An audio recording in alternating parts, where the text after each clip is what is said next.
La mode est sous contrôle après le lancement de M&M, 5 ans après l'avoir vendu à Time Warner. M&M n'est pas londonien, milanais ou tokyoïte, il est quelque part entre toutes ces villes plus quelques autres. Ses intérêts sont la géopolitique, le business et la mode.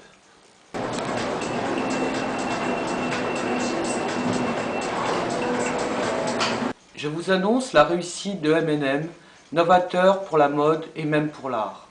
C'est une affaire de subjectivité. C'est précisément ce que j'annonce dans l'édition de mon premier numéro.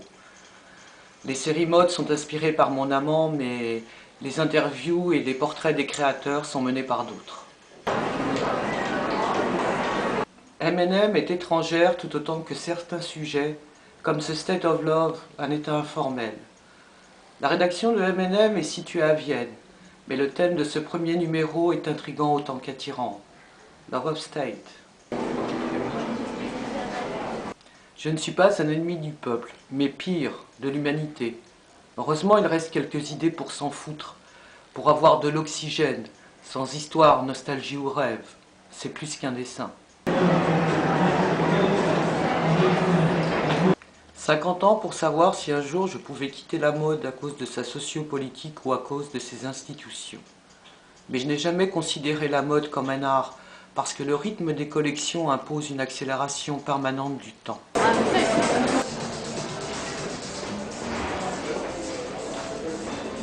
C'est essentiellement pour cela que je suis une femme invisible. Je ne sors jamais sur les podiums même à la fin des défilés, refusant d'être photographiée. Je n'aime pas me voir dans les magazines. Je suis une anti-intellectuelle. Si j'ai accepté l'intellectualisme, c'est parce que l'intellectualisme était la seule griffe dans laquelle je pouvais me projeter. J'ai quitté un univers pour passer à un autre. J'étais intéressé au développement de matière, de techniques et de formes, mais après je suis devenu conceptuel.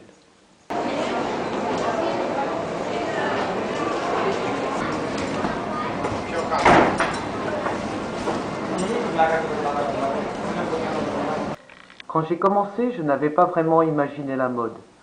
Mais l'importance accordée à ma vision de la mode par les médias était positive et puis était en harmonie avec la réalité de mon business. Et puis je me suis développé si rapidement que je ne pouvais plus rien contrôler, tout est devenu très compliqué. J'ai décidé de dire stop et je suis devenue indépendante.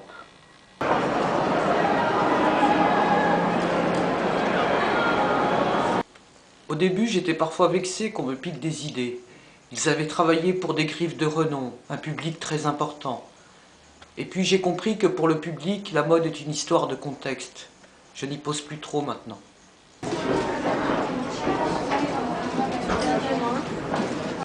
Mon stylisme, c'est comme le dessin industriel au-dessus d'images stéréotypées. Je ne me retrouve pas du tout dans la nouvelle scène rock, ces groupes ayant le même nom, jouant la même musique, adoptant le même look. Moi, je suis unique, ça sonne moderne, c'est fantastique. Je ne peux pas dire au revoir. C'est pour ça que j'ai lancé mon dernier défilé. Un choc pour le public, avec la destruction de toutes les formes imaginables. Ils vivent isolés et communiquent à travers les ordinateurs.